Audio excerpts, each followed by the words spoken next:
So what a mess they have created. A big mess.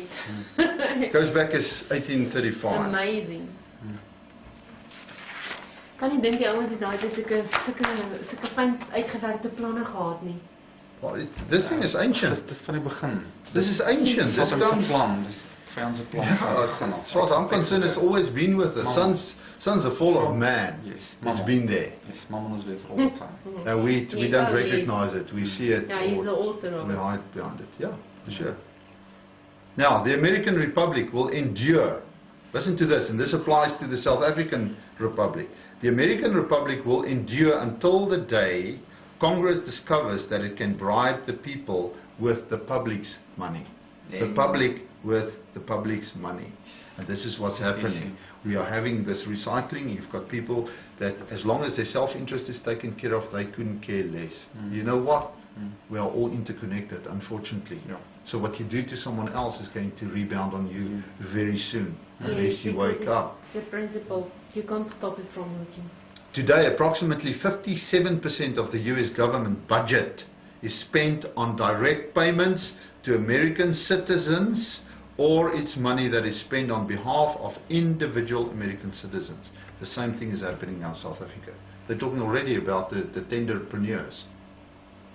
And where do these tenderpreneurs, where did they spawn from? They're all extended family or direct family of government officials. Yeah. Who put out tenders and they get it, and so the wheel just carries on. So they've picked up very quickly on the essence. And it's time that someone calls it by its name. It is corruption. Unless we apply the principles of righteousness to the system that generates profitability, corruption will prevail. Yeah. It's that simple. Yes. Wow.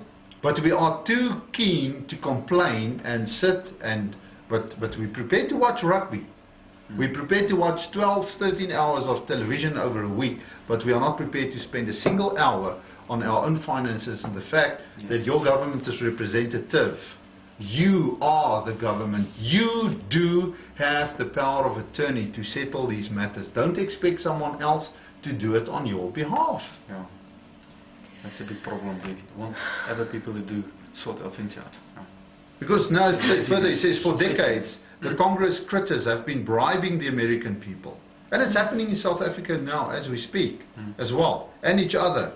With massive payouts, and have been getting away with it. And they still do. So we need to take control. We need to understand the system. Take control of it. Refuse them. And when I say refuse, I'm not saying no, you're not going to do it. I'm saying refuse it by the doctrine of offering acceptance and set off the accounts rather than deferring it into a future determinable time. It's that simple. The truth is that the US government, inclusive of the de facto government of the Republic of South Africa, has become an expert on wasting money.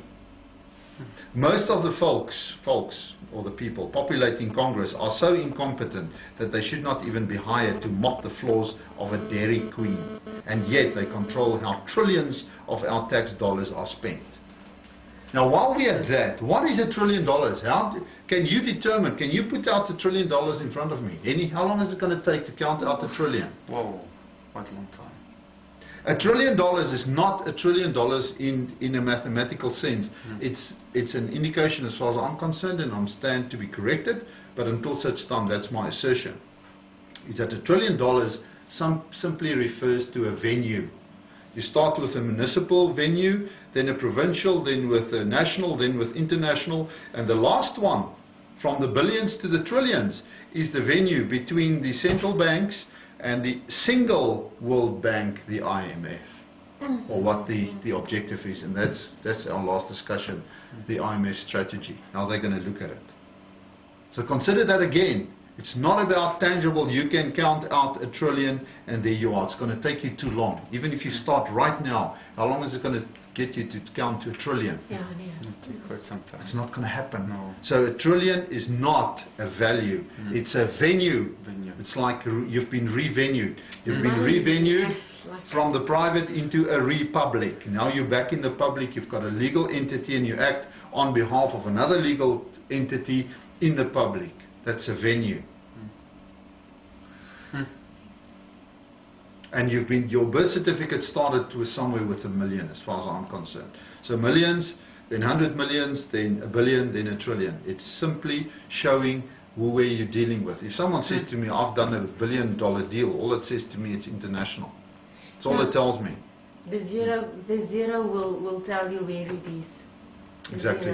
Yes. And we need to get back to the circle, or the so-called goose egg they refer to settle the accounts, to get expanded value back to zero, to infinity, to unlimited capacity, contract. Not a contract of paper. Contract is a verb. It's to say expanded value of 1 million or 1 trillion, the case might be. We have capacity to contract, and they cannot do anything about it because that's the natural fundamental principle. You cannot deny that. It's unreal. Oh, yes. He says the end result is that we have a financial mess that is absolutely unprecedented. I disagree with that fundamentally. That is a prediction that they want to happen. They want that disaster. They want the chaos, and we can correct it as we speak. I'm not in the slightest concerned about it because we have the remedy. In fact, the remedy and the recourse is guaranteed. It's not that if you are clever enough or you can do something, it is there. But the US, now they talk about the U.S.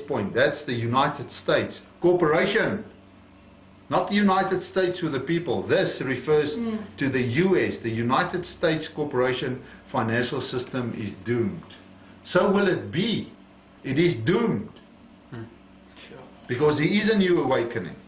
The US government, the corporate board of governors, the chief executive officer, the chief financial officer, and the Federal Reserve will probably end up trying to save it with a massive flood of paper money. And in the end, that will likely result in the collapse of the US dollar. And that's what they want. It's not perhaps, that's what the intention is.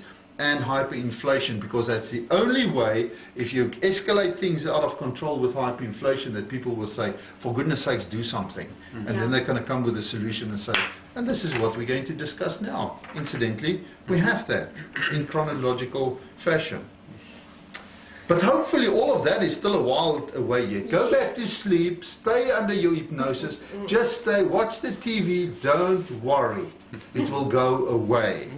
For now, the Obama administration and the Federal Reserve are trying to play a very delicate balancing act. You see, even the words coming out now, they're playing an act. It's an act. Yes. They are just like an actor on the stage. Yes. Very delicate, balanced. And are trying to keep this giant house of cards from collapsing. You know what? I started by kicking off the cornerstone in 2006 in the United Kingdom. The Cardiff house is coming down. It just doesn't look like it yet, but it's already collapsed. It's not collapsing, it's already collapsed. It's over and done with. As incompetent as they are, they're not incompetent, they are viciously organized and with specific intent. Have this been happening? Let's hope that they can keep things together for at least a while longer, because when things really fall apart, we are all going to be feeling the pain. Speak for yourself. Whoever wrote this, speak for yourself. I did not feel the pain any longer. We finished with it. Because once the so-called thing collapses, this is the next step. Listen to this.